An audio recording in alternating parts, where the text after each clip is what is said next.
इसके बाद नीतीश कुमार भी तल्ख तेवर में नजर आए हैं। बजट सत्र चल रहा है और देखिए इस सरकार का आखिरी बजट सत्र है, क्योंकि अभी अक्टूबर नवंबर में चुनाव हो जाएंगे बिहार में और उससे पहले काफी अहम माना जा रहा है बजट सत्र को। इस बीच जैसे कि उम्मीद थी विपक्ष का हंगामा देखने को मिलेगा, तो विपक्ष का हंगामा बरपा और एक बार फिर से नीतीश कुमार बिफरे हुए दिखाई दिए, भड़के हुए दिखाई दिए। शिक्षा विभाग के सवाल पर नीतीश कुमार भड़क गए। पिछली सरकार ने शिक्षा पर काम नहीं किया, ये नीतीश कुमार कहते हुए नजर आए। जाहिर अपनी सरकार की उपलब्धियां गिना रहे थे। और वहीं अगर विपक्ष की बात करें तो विपक्ष सवाल उठा रहा है कि मौजूदा सरकार ने जनता के हित में क्या काम किया। की खबर आती है और जिसको हम देखते हैं उसी समय सबको कहते हैं। किसी भी राज्य में आप एक राज्य की बात कर रहे हैं, कहीं का भी कुछ होता है तुरंत हम अपने यहाँ सारे अधिकारियों को कहते हैं कि देखो वहां पर क्या है, अब वहां के डीएम से बहस लो। फालतू बात है, बिना मतलब का क्या मालूम है। सुनिए पहले एक चीज को हम कह देते हैं कि तुम लोग देख लो वहां पर क्या हुआ, कोई इधर से उधर गड़बड़ किया है तो उस पर एक्शन होना चाहिए। ये सब बात हम पहला दिन कहीं भी कुछ होता कर देते हैं।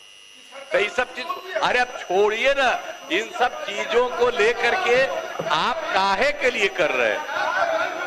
बेमतलब का समय आप लोग लगाते रहते हैं, बैठ जाइए करते ही रहते हैं। इसलिए देखिए ये सब कोई बात नहीं है। अरे जो गड़बड़ करेगा उस पर एक्शन होगा।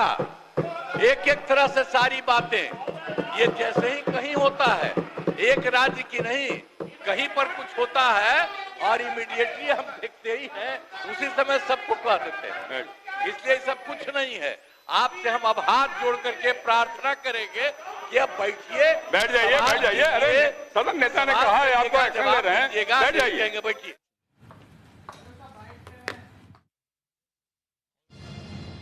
आप सुन रहे थे और विधानसभा में किस तरह से बिफरे हुए नजर आए हैं पुरानी सरकार पर।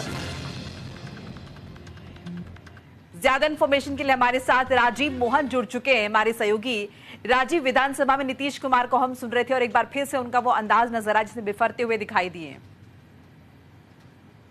देखिए दरअसल विधानसभा सत्र का, विधानमंडल सत्र का ये आज छठा दिन है और कल शाम देर शाम जो है नेता प्रतिपक्ष तेजस्वी यादव के नेतृत्व में तमाम विपक्षी दलों के विधायकों की बैठक हुई थी और उसमें यह तय हो गया था कि सरकार के जो भी मुद्दे हैं, जितने भी विषय हैं, उसको जोरदार ढंग से जो है विधानमंडल में रखना है, सदन में रखना है, चाहे विधान परिषद हो और चाहे विधानसभा हो।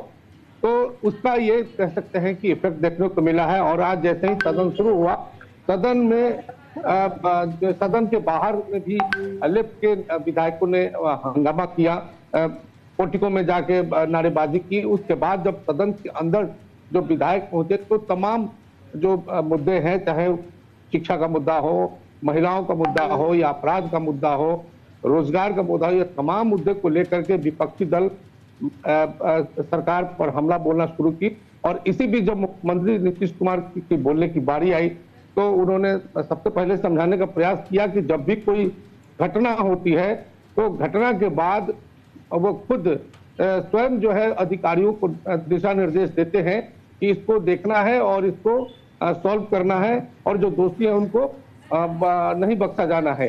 लेकिन इस बात से सहमत नहीं थे विपक्षी दलों के विधायक और शोर शराबा और हंगामा होता रहा। काफी नोकझोंक हुई। मुख्यमंत्री नीतीश कुमार की महिला विधायकों के, विपक्षी दलों के जो महिला विधायक हैं उनके साथ भी नोकझोंक हुई इसी विषय को लेकर के कि महिलाओं का सम्मान नहीं हो पा रहा है। महिलाओं की शिक्षा की बात नीतीश कुमार करते हैं, लेकिन जितना शिक्षा महिलाओं को मिलना चाहिए, रोजगार मिलना चाहिए, उनको आजादी मिलनी चाहिए, ये सरकार नहीं की है। इसको लेकर नीतीश कुमार और जो विपक्षी दलों के विधायक, महिला विधायक थे, उनके साथ तीखी नोकझोंक हुई। हालांकि बाद में नीतीश कुमार ने पूरी चीजों को संभाला और उन्होंने हाथ जोड़कर माफी भी मांगा और सभी सदस्यों को कहा कि आप शांत रहिए, सरकार ठीक से काम कर रही है और सरकार आगे भी अच्छा से काम करेगी, कहीं भी सरकार से कोई चूक नहीं होगी। और अधिकारियों को दिशा निर्देश दिया गया है कि जो भी कहीं बाहर में घटनाएं होंगी उस पर अंकुश लगाया जाएगा। जहां तक विकास का मसला है, इसके लिए भी सरकारी अधिकारियों को दिशा निर्देश दिया जा रहा है और सरकार उसको मॉनिटरिंग कर रही है, लेकिन विपक्ष मानने को तैयार नहीं थे। विपक्षी दलों के नेताओं को अब वहां पहुंच कर चुकी, पहले से ये रणनीति बन चुकी थी, कल शाम ही बनी थी। विधान परिषद और विधान सभा में जोरदार तरीके से विपक्षी दलों के विधायकों ने अपनी बातों को उठाया और सरकार को हर मुद्दे पर घेरने का प्रयास किया। जी बिल्कुल राजीव, तो जाहिर है अगर नीतीश कुमार ने पहले इस तरह से बिफरते हुए नजर आए, फिर माफी भी मांग ली, तो जाहिर है उनकी मंशा ये थी कि किसी भी तरह से सत्र जो है वो सुचारू रूप से चलना चाहिए। हालांकि विपक्ष की, जैसा आप बता रहे, रणनीति पहले ही बन चुकी है। तो बहरहाल आगे किस तरह से अब देखा जाए, सत्र की कार्रवाई किस तरह से चल पाएगी? देखिए, अब सत्र अभी भी चल रही है और जो विपक्षी दल के नेता हैं उनका सिर्फ यही कहना है कि जो चुनाव होने हैं उस चुनाव में तो सरकार को घेरेंगे ही, सत्ता पक्ष के नेताओं को घेरेंगे ही, लेकिन विधानसभा में भी हम हर मुद्दे पर सरकार से सवाल पूछेंगे और सरकार को इसका जवाब देना पड़ेगा।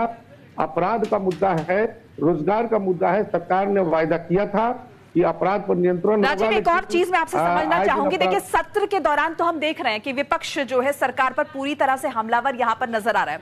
आपको लगता है अब जब चुनाव आएंगे और जब प्रचार प्रसार होगा तब भी कहीं ना कहीं विपक्ष इस बात को उतनी ही मुखरता से उठाएगा और चुनौती सरकार के लिए बड़ी नजर आ रही है?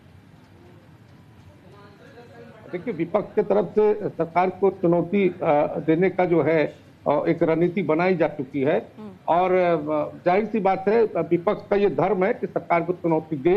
और निश्चित तौर पर जो वानगी देखने को मिल रही है विधानसभा में या विधानमंडल में, दोनों विधानमंडल के दोनों सदनों में, तो जाहिर सी बात है जो चुनाव होने हैं और उसमें भी इस तरह की जो है विरोध प्रदर्शन विपक्षी दलों के विधायकों का, नेताओं का देखने को मिल सकता है। तो इस बार का जो चुनाव है निश्चित तौर पर चूंकि सरकार जो है 20 साल तक लगभग ये सरकार रही है, तो नीतीश कुमार के नेतृत्व में 2005 तब तक सरकार चली है, तो कई मुद्दों पर विपक्ष जो है उनकी कमियों को गिनाने का प्रयास करेगा, जबकि पक्ष की ओर से, सत्ता पक्ष की ओर से यह प्रयास किया जा रहा है कि नीतीश कुमार जो है हर मोर्चे पर अच्छा काम किया है, लोगों में इनका भरोसा है, विश्वास है। सरकार का यह कहना है कि फिर से जो है उनके कामों के आधार पर लोग जो है नीतीश कुमार को ही पसंद करेंगे और नीतीश फिर से बिहार में उनकी सरकार बनेगी। लंबे समय से नीतीश कुमार सत्ता पर काबिज है और अमूमन हम देखते हैं कि एंटी इनकम्बेंसी जैसी स्थिति जो है बन जाती है। तो आपको लगता है कि विपक्ष को यहाँ पर यह स्थिति नजर आ रही है और कहीं ना कहीं इसका फायदा उठाने की भी कोशिश की जा रही है? देखिए, एंटी इनकम्बेंसी फैक्टर जो है वो जब सरकार रहती है तो उनके साथ वो चलती रहती है, लेकिन चूंकि बिहार एक अलग राज्य, ऐसा राज्य है जहाँ जातीय समीकरण जो है बनता है और जिस तरफ जिस गोलबंदी में जातीय समीकरण का ज्यादा समूह बनता है वहां उसकी सरकार बनती है। तो अभी तक यही स्थिति बनती आ रही है कि जो लालू प्रसाद और राबड़ी देवी के कार्यकाल में इसी तरह की स्थितियां बनी थी और एक ऐसा फैक्टर बन गया था, एक ऐसा वोट बैंक तैयार हो गया था कि उस सरकार को हटाना मुश्किल था।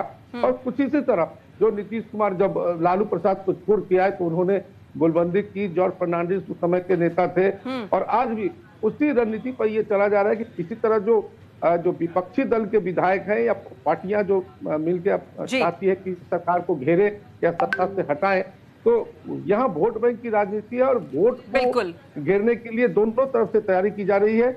चलिए, शुक्रिया तमाम बातचीत के लिए राजीव मोहन। आप